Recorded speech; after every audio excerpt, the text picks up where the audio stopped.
A few weeks ago, I spent a morning sitting near the entrance of a public housing complex, just observing the rhythms of the neighborhood. I noticed a group of 4 men gathered around a small folding table. They were sharing a massive pack of neon-colored energy drinks and several bags of cheap, processed snacks. The atmosphere was genuinely warm. They were laughing, ribbing each other, and checking in on one another's families. To any passerby, it looked like a standard, vibrant social gathering. But as I moved closer, the conversation took a strangely clinical turn. One man mentioned the tingling in his feet, and another nodded knowingly, casually describing his own struggle with a recent insulin prescription as if he were talking about the local weather. There was no alarm in their voices, just a shared, almost rhythmic acceptance of their physical decline. It was striking. Their camaraderie was undeniable, yet it was being forged through the very habits that were systematically destroying their bodies. I began to realize that the soda and the snacks weren't just poor choices. They were a low-cost social adhesive. In a landscape where the traditional pillars of community-stable jobs, local churches, and extended families have been stripped away, these shared unhealthy rituals are often the only social capital left. They weren't just eating poorly, they were using metabolic self-destruction as a way to belong. This scene provides a visceral look at a disturbing reality recently highlighted by Boston University researchers. We are taught to treat obesity and diabetes as individual failures of willpower. But what if they're actually the clinical symptoms of failing social organs? What if the real epidemic isn't the sugar itself, but the social anomie that makes that sugar the only accessible glue for human connection? Underneath the medical data lies a much deeper question. How did our communities become incubators for the very diseases killing them?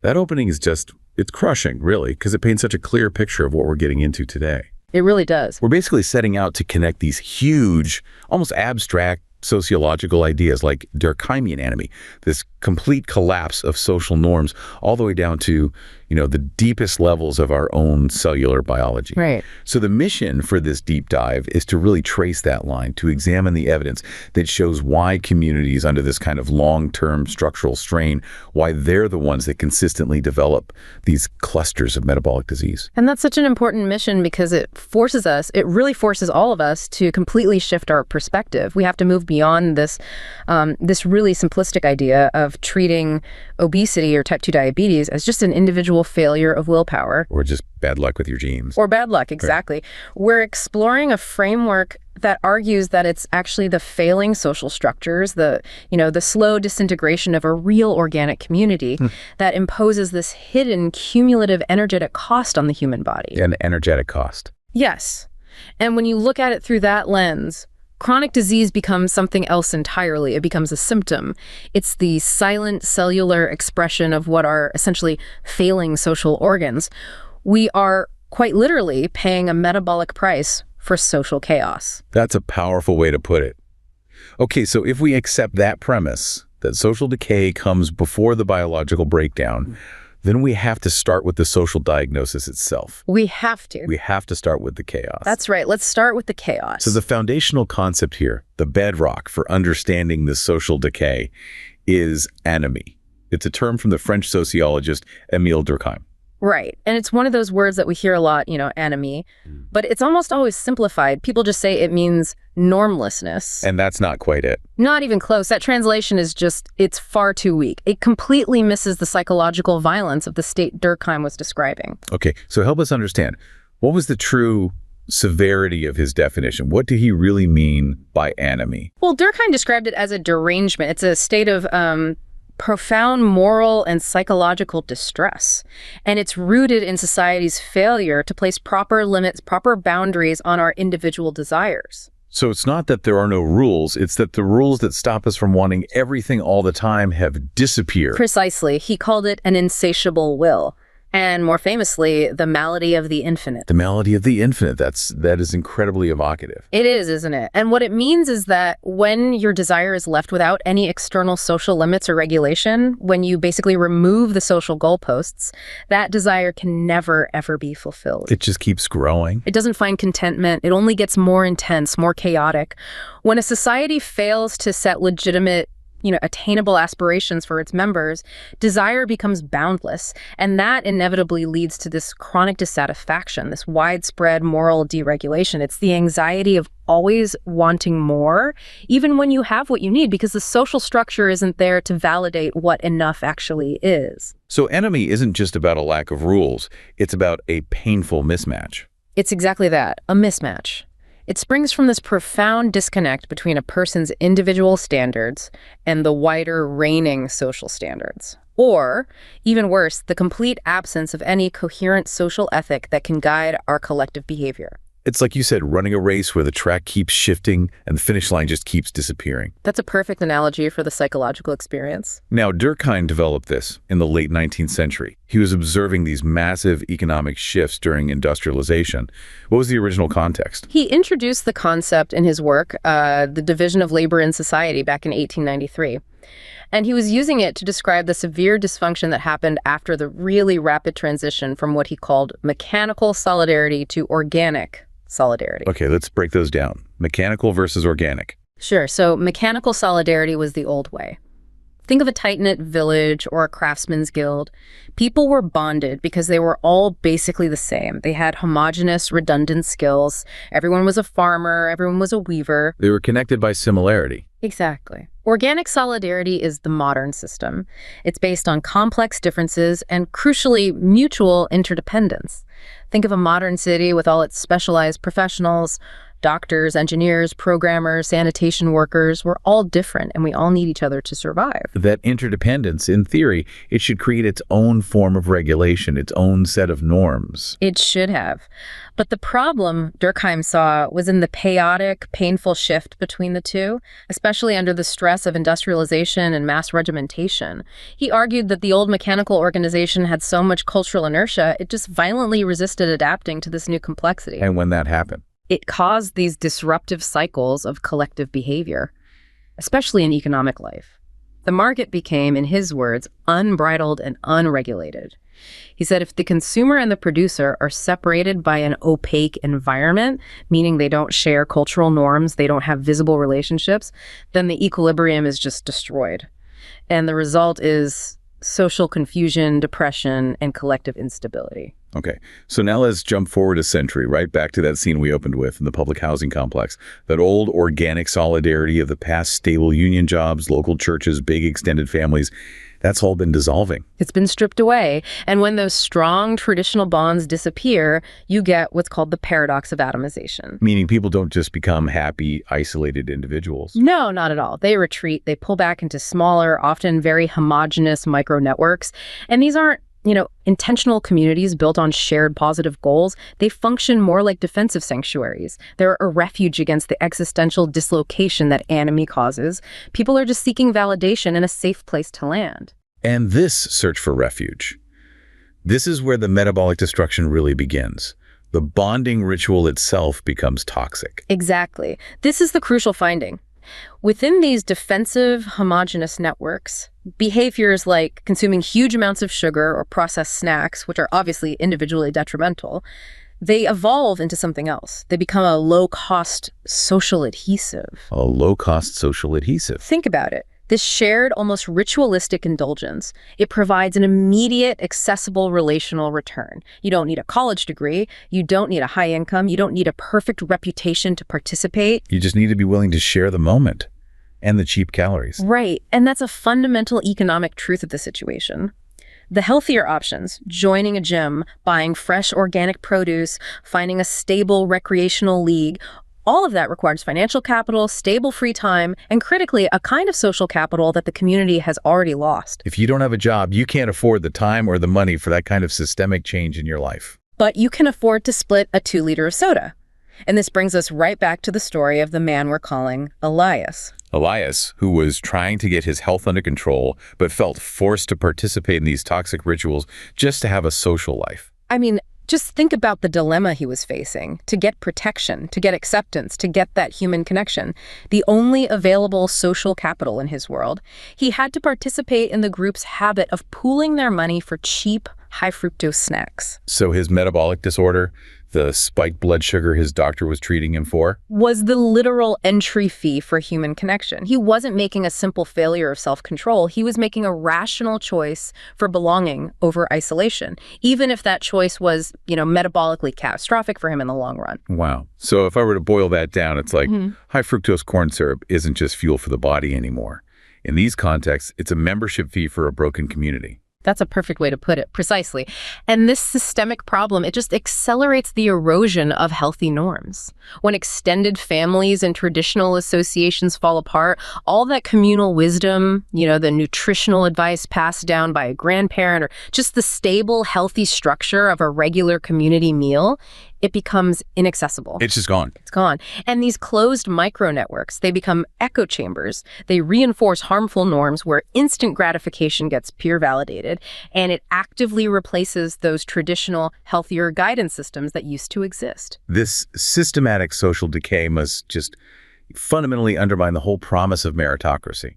I mean, we're all taught that if you just work hard, show some discipline, you'll get ahead. But meritocracy rests on this foundational, often unspoken assumption. And that assumption is the concept of bodily sovereignty. Bodily sovereignty. Yeah, it's the idea that individuals possess the inherent physical and mental resilience, the fitness for striving to consistently convert their effort and their discipline into measurable advancement. But in these socially disadvantaged communities, these homogeneous defensive micronetworks quickly become structural traps. They systematically drain away that fitness. Because discipline requires faith that the system will reward you. If the system feels structurally blocked, then maintaining that kind of metabolic discipline must feel just utterly futile. It feels pointless. It feels like a cruel joke.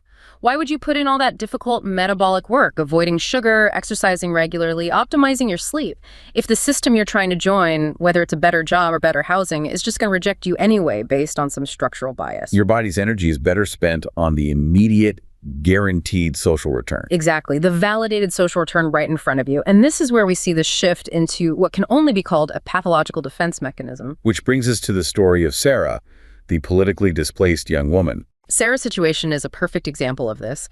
She lives in one of these atomized urban neighborhoods where the system is experienced as, indifferent at best and hostile at worst. Her defiant lifestyle, relying on heavy, greasy meals, sedentary habits, it functions as a way for her to signal loyalty and solidarity to her immediate micro-network. It's a form of resistance. It's a form of resistance, and her body is absorbing the price for her soul's urgent need to belong and to resist. This shared detrimental habit systematically erodes individual agency among everyone who feels politically displaced and socially isolated. Her physical health becomes the unwilling casualty in her fight for a social identity and for validation. Okay, so we've laid out the structural conditions for decay, the anomie, and the perverse adaptations that follow, the pathological adhesives. But that begs the question, who is causing this decay? Who is stripping away the social capital? We need to look at the systems that are actively inflicting this violence. Right. We have to move from the symptoms of the social chaos to its structural causes. And that begins with the concept of structural violence. A term from sociologist John Galtung. Yes. Galtung argued that violence isn't just, visible, direct brute force. It's violence that's embedded within the very institutions and processes of society itself. So it's the background hum of systemic injustice. The way that macro-level policies can reproduce exclusion and marginalization on a daily basis without a single punch being thrown. Exactly. And when this structural violence is perpetrated by the very institutions that are supposed to provide safety and care and stability, that's when it constitutes institutional betrayal trauma. This happens when influential, trusted institutions like schools, the police, healthcare systems, government agencies act in ways that cause harm, or worse, fail to prevent harm to the people who depend on them. That failure to protect, especially when a population is completely dependent on that institution, it must be incredibly destabilizing. It creates this debilitating conflict. Because recognizing and confronting the abuse is often counterproductive to your own basic survival.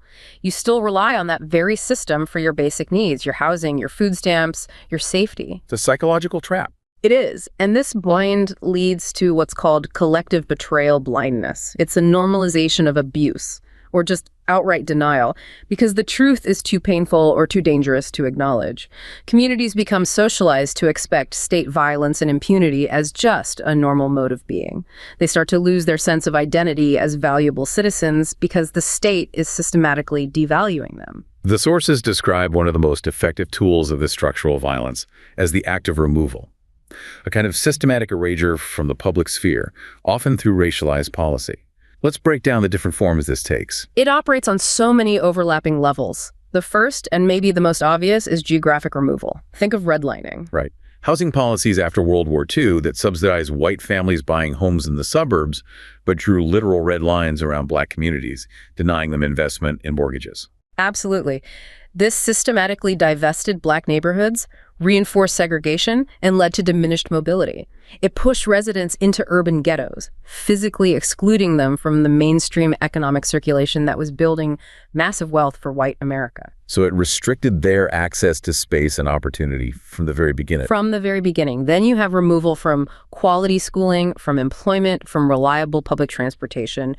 And crucially, you have removal from public spaces through policies like the broken window theory of policing. Where you aggressively target minor infractions to project an image of order. Right. That and stop and frisk. These policies pathologize what is seen as urban behavior. They routinize surveillance and they make apprehension and incarceration feel like a reasonable, expected state action for black communities. And for young people, the school-to-prison pipeline functions as a form of removal, even before they're physically locked up. It's a progressive, systemic removal. You have zero-tolerance policies, a constant police presence in schools, and the wildly disproportionate suspension and expulsion of black youth. All of this funnels children of color into remedial programs and alternative schools. It's a track. It's a track. It facilitates their mass removal from public life and from ever attaining the normal civic rites of passage.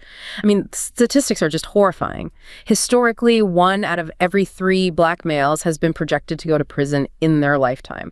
That is a systematic, institutional removal from the future. And then, of course, the most immediate, spectacular form of removal we see in the headlines is deportation.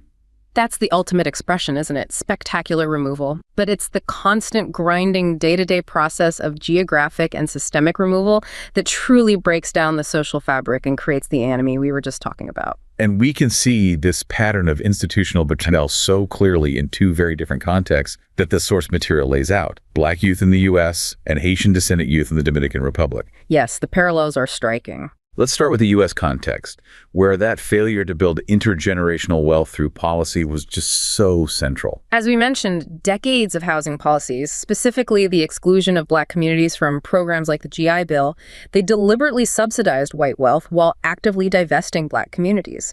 That created the spatial and financial removal, concentrating poverty and stress. Then, the war on drugs amplified this betrayal, ensuring that blacks and Latinos were disproportionately searched, arrested, and incarcerated. Which led to mass removal from public life and destabilized the entire nuclear family structure. Completely. Now, in the Dominican Republic, the structural violence targets Haitian descendant youth, and it's rooted in a very specific historical ideology. Which is called anti-Haitianismo. Right. It's an ideology that's deeply rooted in colonial history and was really perpetuated by post-colonial dictators like Trujillo. It combines this racist Spanish colonial mentality with 20th century cultural neo-racism, specifically to subdue lower-class black and mulatto Dominicans, who are often viewed as foreign and undesirable. And this ideology was actually codified into law, most recently with something called La Sentencia. Yes, the infamous La Sentencia, or TC 016813, which was delivered in 2013 by their constitutional tribunal. So historically, the DR offered birthright citizenship just solely, but with an exception for children of parents who were in transit. Like diplomats or tourists. Exactly. But what La Sentencia did was retroactively, and this is the key, retroactively, expand that in-transit loophole to cover the children of all undocumented Haitians born after 1929. This single policy instantly rendered an estimated 210,000 Dominicans of Haitian descent stateless. That's just staggering, to strip away citizenship decades after the fact. Yeah. So what's the unified, tragic parallel here between the U.S. and the DR contexts? The parallel impact is the removal of foundational rites of passage for the youth in both nations. In the DR, stateless children are restricted from getting a formal education. They're often forced into the informal labor market. It prevents them from ever improving their socioeconomic situation. Just like the school-to-prison pipeline in the U.S. Exactly. It's the same mechanism. The state action renders huge swaths of its own youth invisible. It impedes their full civic participation, and it just fuels the social chaos of anomie. Yeah. In both cases, the state is systematically betraying its most vulnerable citizens. And this systematic functionalist breakdown, the state actively undermining the community, it has this massive cascading effect on the human body. Which brings us to the story of Marcus. Yes, Marcus's experience is really the bridge between this large-scale social breakdown and the personal cellular cost. He grew up in an environment where all those traditional adhesives, the multi-generational family, stable work, a sense of place, were already dissolved. The collapse of organic structures was complete for him. So when he started developing metabolic issues in his 30s, his doctors, they focused on the symptoms. They saw high cholesterol, they saw insulin resistance, but they failed to recognize the decades of functionalist breakdown that came before it. So his doctors were only seeing the final product of decades of structural failure. They were treating the smoke, not the fire. Exactly. His physical decline was simply the metabolic mirror of his community's decay. For Marcus, the stability of a traditional life was replaced by the cold, bureaucratic, and often hostile touch of the state. He was being managed by systems that never addressed his profound social displacement or the unrelenting stress of chronic instability. And his body just absorbed it all. The human body absorbed all that unchanneled stress and chaos. Okay, this is the critical transition point for our deep dive. We have to understand the mechanism.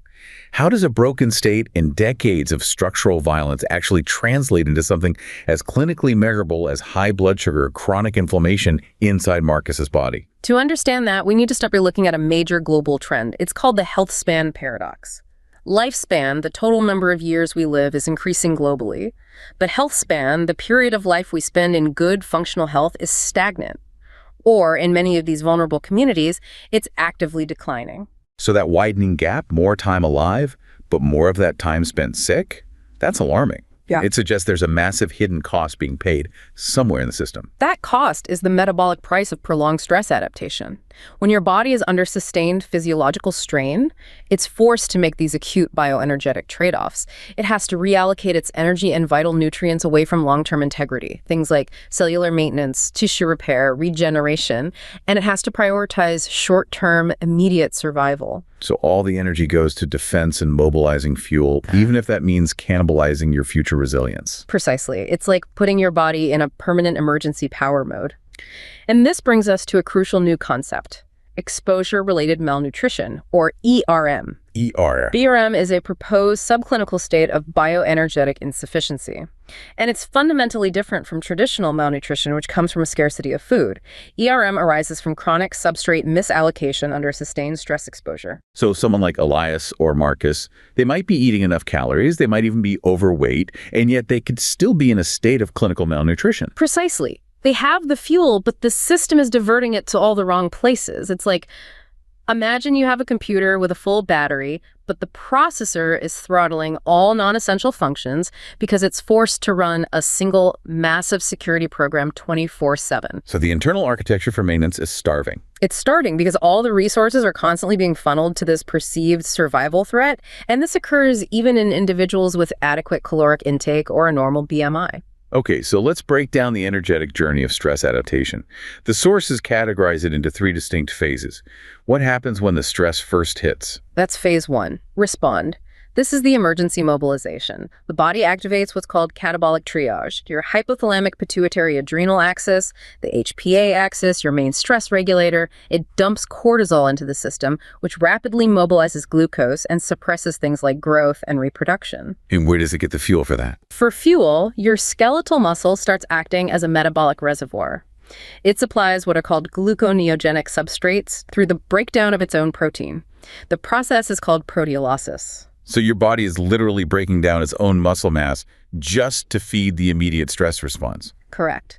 It's sacrificing its long-term structure for immediate survival fuel. And if that structural or social stress continues, as it did for Marcus for decades, the body has no choice but to move into phase 2, adapt. And in the adapt phase, the system is trying to cope with these sustained demands. What kind of resource redistribution is happening here? Well, cortisol is the orchestra conductor. It's orchestrating a systemic prioritization. It makes sure the brain gets glucose, and it suppresses insulin sensitivity in peripheral tissues like muscle, all to prioritize fuel for the most critical survival organs. Your immune cells, they undergo something called metabolic polarization. What does that mean for the immune system? It means they stop focusing on efficient, long-term energy production, and they switch to relying on rapid, inefficient glycolysis. And they do this to support the production of pro-inflammatory cytokines like IL-6 and TNF-alpha. Basically, your body is permanently turning up its internal defense systems. It's on high alert all the time. And the cost of being on permanent high alert? The cost is defined by something called the nutrient triage hypothesis. This suggests that even mild, sustained substrate limitations, meaning nutrients, are always being directed elsewhere. Actively suppress the expensive long-term longevity pathways like cellular repair and detoxification. The body is essentially running in a low-power, high-alert state, sacrificing its future resilience for present stability. And then comes the pivotal moment, phase 3, resolve. If the adaptation is successful, the body recovers, but if it fails, we get full-blown maladaptation. The resolve phase is contingent entirely on 2 things: energy and substrate sufficiency. The recovery programs, tissue repair, inflammation resolution, muscle regeneration, they aren't automatic. They require a significant energetic investment to run. If the resources are sufficient, the system can return to homeostasis, or ideally, it can achieve hormesis. And hormesis is that idea that the stress actually makes you stronger, right? Yes, it's adaptive overcompensation. If the stress is time-limited and the recovery is adequate, the body can induce remodeling that actually enhances the system's capacity beyond its original baseline. Right. If energy is depleted or it's constantly misallocated because of chronic social stress, resolution fails. And that leads to maladaptation. Recovery stalls and the functional erosion sets in. That's right. And that signals the early decline of adaptive efficiency. It's the point where ERM is cemented as a chronic state. Maladaptation. It sounds like the body is just trapped in an emergency mode that it can't turn off. What are the specific systemic signs of this energetic collapse? We see broad structural decline across multiple systems. Neuroendocrinely, it means sustained high cortisol and severe insulin resistance. The system is chronically pushing out fuel while at the same time failing to let the tissues use it. And this leads to profound central fatigue and eventually even structural changes like hippocampal atrophy, which impacts your memory and emotional regulation. And how does this permanent alert state affect the body's ability to defend itself and repair damage? Well, the immune system ages prematurely. It's a phenomenon we now call inflammaging and immunosenescence.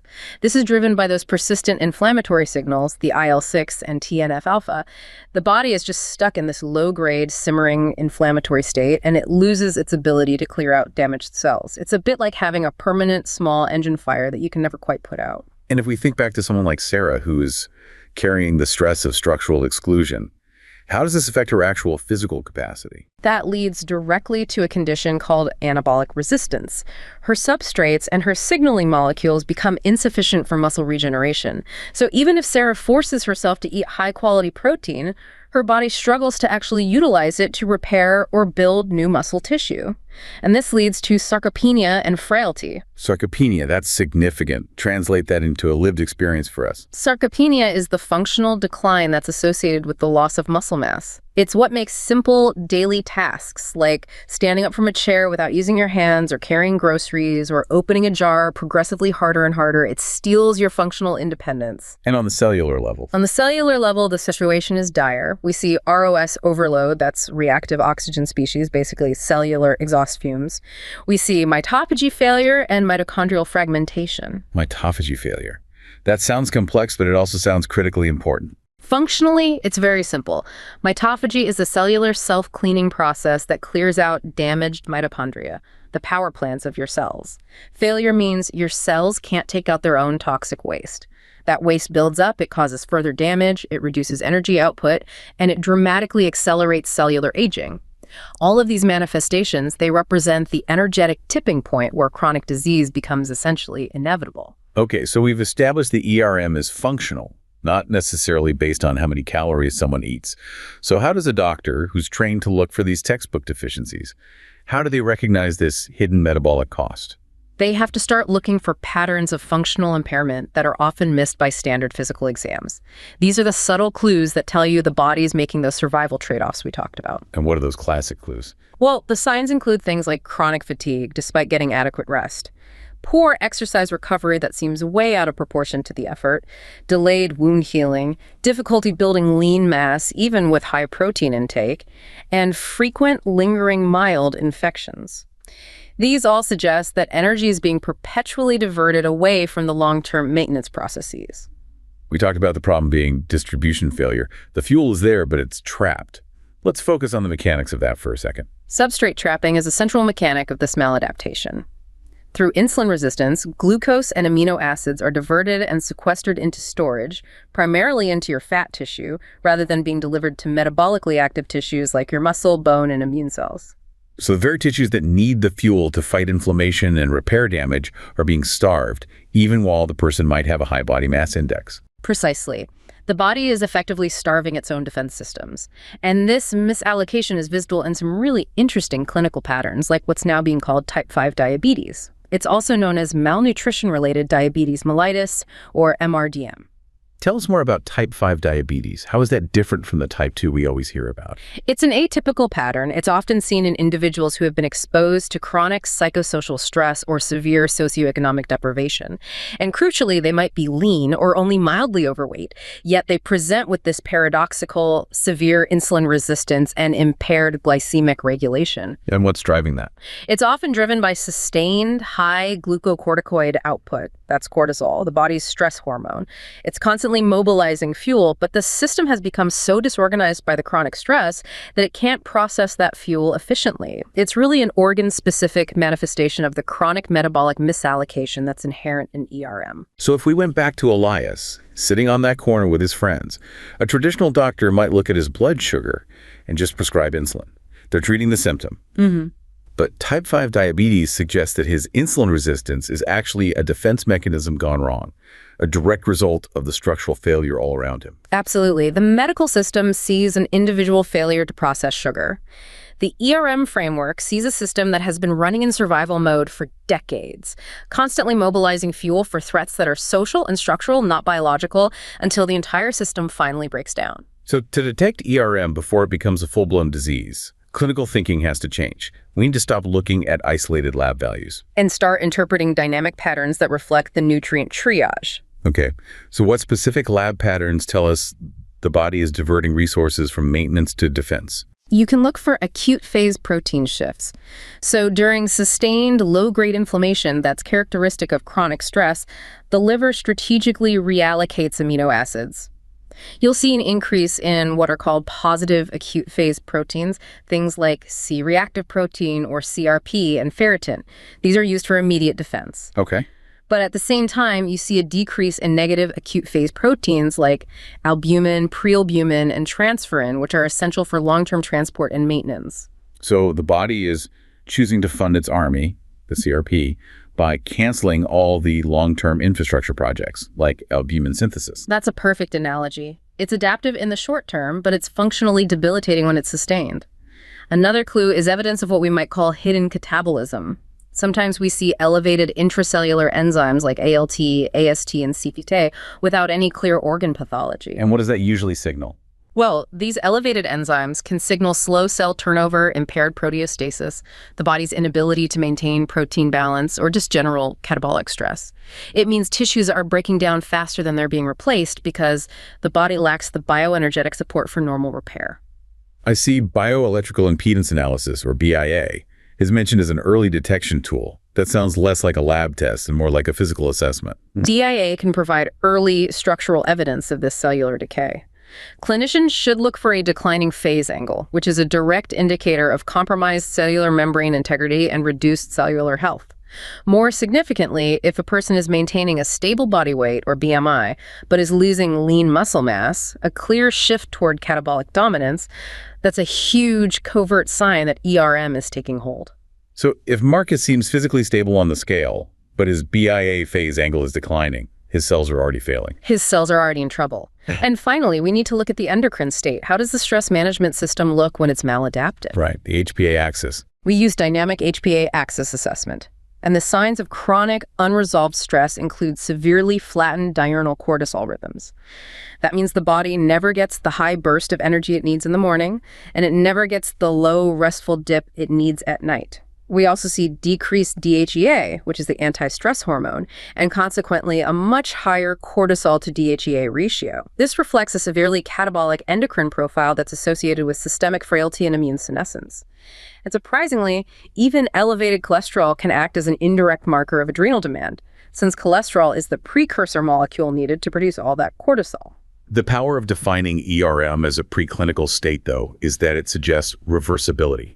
So what's the intervention window? The window to reverse ERM is greatest when it's first detected, before it becomes overt, irreversible disease. And the goal of intervention shifts entirely. We're not just correcting simple nutrient deficiencies anymore. We're implementing resilience-informed care that's aimed at restoring metabolic flexibility and the body's fundamental energetic capacity to recover. If the problem is resource misallocation, what does restoring flexibility actually look like in practice? It requires a multifaceted approach. First, you need targeted dietary support, focusing not just on calories, but on high-quality, easily usable protein and essential cofactors like zinc, selenium, and magnesium, which are necessary to fuel the repair systems. But second, and this is crucial, you need exposome reduction. Exposome reduction, that connects us right back to the social side. It means reducing the environmental and psychosocial stressors that are triggering the HPA axis in the first place. Precisely. If we don't reduce the chronic stress exposure, any therapeutic intervention is just going to be energetically negated. We also have to focus on optimizing the body's metabolic tempo by aligning circadian rhythms, regulating light exposure, managing feeding-fasting windows.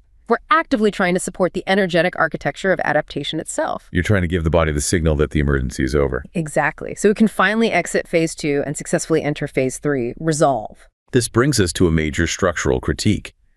If Marcus and Elias are suffering from a social disease, why are they only being treated for their individual biological symptoms? The Thesis introduced the fierce critique of the therapeutic state by the sociologist Thomas Szasz. Right. Szasz argued that the bureaucratic machinery of the therapeutic state, as he called it, medicalizes what are fundamentally social and economic problems. He focused heavily on the psychiatric diagnosis of mental illness, arguing it functions as a medico-legal fiat. A fiat like an arbitrary decree. What does that decree allow the system to do? Szasz claimed the diagnosis of mental illness operates as a means to categorize and control dependent and disorderly persons. Before the 20th century, terms like schizophrenia didn't really exist in the way we think of them now. They were effectively invented to categorize behaviors that society found undesirable, particularly idleness and lawlessness. And his crucial distinction was that the illness itself is fictitious, that it serves a social purpose, but the behavior, the idleness, the dependency is very real. Exactly. He argued that schizophrenia is not the cause of the idleness. It is simply the name of the fictitious disease that's attributed to people exhibiting these unwanted behaviors. And this system allows society to manage its economic and social failures under the guise of medical treatment.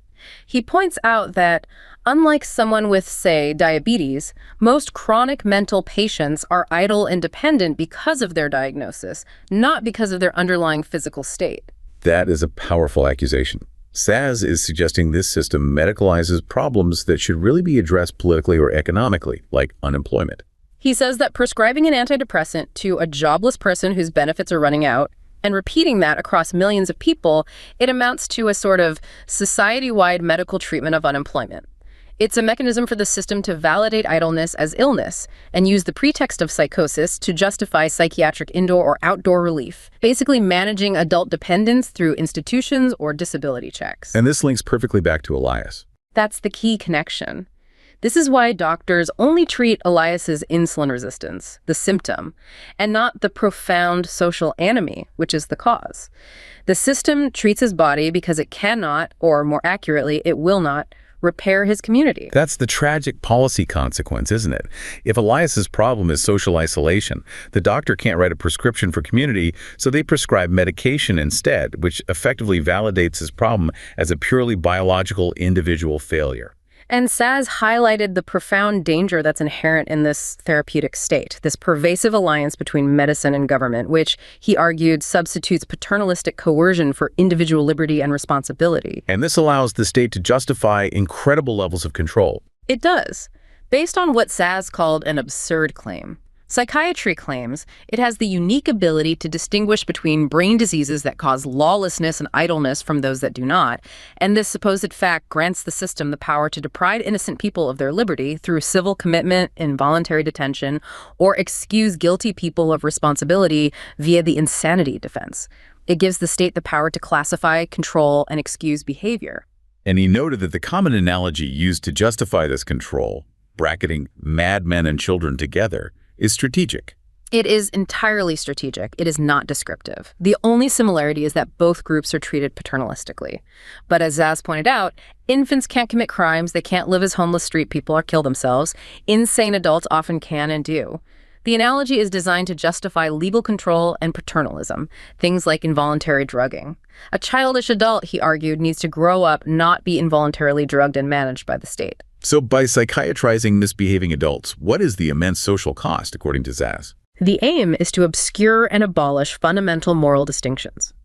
By disjoining rights from responsibilities, this system creates a class of predators who are endowed with inalienable psychiatric excuses. And in doing so, it destroys the foundational concepts of moral agency and personal responsibility. The therapeutic state thus obscures the fundamental social failures, the anomie and the institutional betrayal that created the dependency and the disorder in the first place. So when we connect the sociological critique of anomie with Saz's critique of the therapeutic state, we see the complete failure of the bureaucratic machinery. It tries to fix Elias and Sarah as these discrete statistical units, and it completely ignores the broken ecosystem that they're forced to inhabit. Right. Targeting individual responsibility allows the system to medicalize these deep collective social breakdowns. The research is clear. Subsidized healthcare without a parallel social restoration just creates more efficient pathways for treating diseases that never needed to develop in the first place. It's the paradox of intervention. We're treating symptoms that are the metabolic byproducts of social decay while leaving the engine of that decay running at full tilt. Exactly. So if more therapeutic intervention isn't the solution, what is? This solution has to be structural and communal. It has to be the deliberate restoration of organic community boundaries and structures. This means supporting institutions and environments, reviving those third places that are free from commercial pressures, that cultivate intergenerational continuity and provide stable, non-transactional social capital. We have to allow communities to enforce healthy, mild social sanctions against visibly self-destructive behaviors, defending common sense and healthy norms as the civilization's own immune system. So in essence, repairing the landscape requires less institutional interference with organic community function and more support for those local structures to cultivate their own resilience. We have to allow the body's social to heal itself so the individual body doesn't have to carry the entire metabolic cost. We have completed a journey today, really, from the abstract social theory of Durkheimian anomie all the way to the concrete cellular pathology of exposure-related malnutrition, or ERM. We've seen how prolonged stress and social decay, whether you label it structural violence or institutional betrayal, force the body into a state of metabolic triage. And in that state, urgent survival always overrides essential long-term maintenance. Always. And the resulting chronic disease is the silent cellular expression of a broken social contract. This deep dive, I think, fundamentally reframes the crisis of chronic disease. It is not just a matter of an individual failure concerning sugar or fat. It's a failure of architecture, both social and biological. Preserving our health span requires us to stop focusing solely on correcting individual behavior and start supporting the underlying energetic capacity and the structural integrity of the social systems that allow humans to recover and build resilience in the first place.